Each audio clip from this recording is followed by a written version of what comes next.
Hey guys, I'm gonna, like I said, try and speed it up a little bit. I hope to get at least through Neil Young's '80s albums.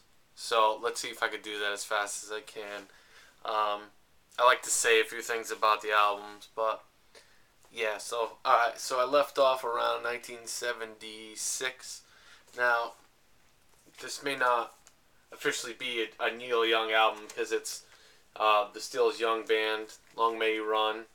The only album they put out, um, short-lived project, but not his greatest album, but it still has some decent songs. Of course, "Long May You Run," a Neil classic, um, but also "Midnight on the Bay." I've always liked that song. "Fontainebleau," "Ocean Girl," um, but yeah, I mean, I figured I'd keep it within the Neil Young stuff rather than the Crosby, Stills, Nash Young stuff. Yep, Stills Young Band, "Long May You Run." Next, we have Neil Young's uh, greatest hits in a way, but more a career spanning compilation, a 3 disc set, Decade. Now, this album, I mean, definitely played a part in just becoming a Neil fan. I mean, this really shows. I mean, from let's say 1967, 66, all the way up to 1976, so a decade, obviously. It really shows Neil's growth as a musician. I mean, you start off with their Buffalo Springfield, Mr. Soul, Down to the Wire, Burned, and then it takes you all the way through Crazy Horse and Harvest, um, and through Tonight's the Night, and up to the last album, Long May You Run. Great album, has great liner notes with Neil just giving some thoughts on certain songs and what they mean to him. But yeah, this is a beautiful set. So it's also a really good place to start with Neil. If you purchase this, you really get where Neil came from, like how he started out, and what many believe to be his. I mean, people look at the '70s for Neil as the defining time in his career. I tend to look at his whole career, and I believe that years from now, maybe when he's retired or passed on, people will look at his whole career and really understand what it's all about. But who knows? Musicians tend to have a way of people really see what they had once it's gone. So, which is the case with many musicians and bands. So there you go, Decade. After that, Neil went back to his more countryside, more folk side with "Comes a Time." Great album. I love this album. Going back, "Comes a Time." "Look Out for My Love." Fantastic song. One of my favorite Neil songs. "A Lot of Love," another good one. "Human Highway." "Four Strong Winds," which he didn't write. It's actually a cover. Who wrote that? Ian Tyson, which is I guess is Canadian, but I read that this was originally supposed to be called um, "Give to the Wind" or "Give the Wind Its Due" or also "Gone with the Wind," something like that. But Reprise pressed the album. I forget how many thousands of copies, and I think it was that Neil was unhappy with the track listing, so he actually purchased every record that they pressed, and then he or somebody, I'm sure, shot through each copy with a rifle just to make sure that none leaked out.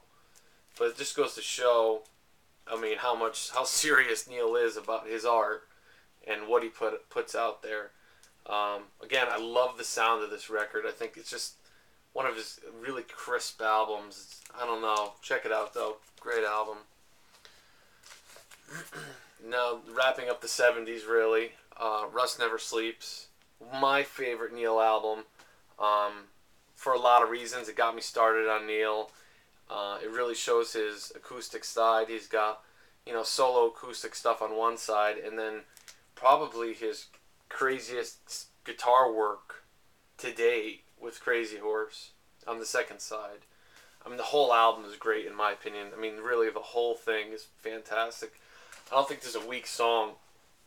Some people might say Welfare Mothers, but I love that song. Some people might say Ride My Llama or Sail Away, but again, all classics to me.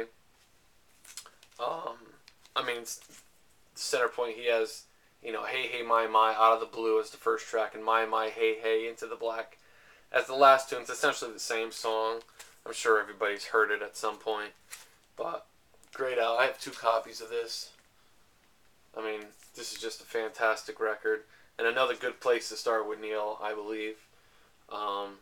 Yeah, check it out, great. And then he put out a live album from that tour, Live Rust, double live album, great live album, really good. It's really, I mean, actually, Rust Never Sleeps was recorded live, and then they mixed it, and I think they added some overdubs and things like that. Knowing Neil, probably few overdubs, but they definitely worked on it. And I think some of the performances on here might be on here, just not in their, raw live form. But Live Rust, Neil Young, Crazy Horse, good album. Now we move on into the 80s, and where Neil goes through a weird period of experimentation in his career. Really, a lot of stylistic shifts. So right after what they call his punk album, which Rust Never Sleeps, he goes and puts out a political country-tinged country rock album, folk album, Hawks and Doves. Now, a lot of people give this album a lot of, they criticize it a lot. I think it's a good record. I mean, for what it is. I mean, how do you beat Rust Never Sleeps? But, it's got some great songs on it. I mean, I think it's a good album. It's got, Little Wing. What's that other song? It's slipping my mind at the moment. I'll have to look. Union Man. I mean, it's kind of corny tune, but the song I'm thinking of, can't believe I can't remember it. Lost in Space. That's the one. Really, I always love that song. He actually played it live, maybe for the first time or for the first time in a long time. But yeah, I think it's a decent album. Some stuff's a little hokey. A lot of songs about birds, I guess. But there you go, Hawks and Doves. Can't believe it's almost been 10 minutes already. Guess I ought to shut up. Reactor, Crazy Horse album. Again, very the sound is it's heavy, but it's also very repetitive. A lot of, I don't know, just kind of repetitive jamming, But then again, I also like this album. I'm actually a fan of Neil's 80s work.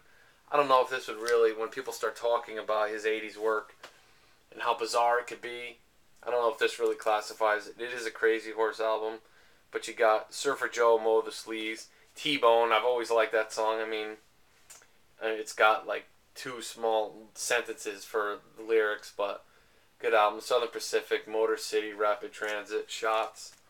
So Neil Young, Crazy Horse, Reactor. I also have Neil Young's Greatest Hits. At this time, he left Reprise and signed on with David Geffen's label, Geffen Records. And I think this is Reprise kind of cashing in on Neil's catalog. And I believe there might have been a lawsuit involved in this. But maybe Neil, I think, was unhappy with some of the mixing. But it's just the Greatest Hits. Cinnamon Girl, Old Man, Comes a Time, Hey Hey My.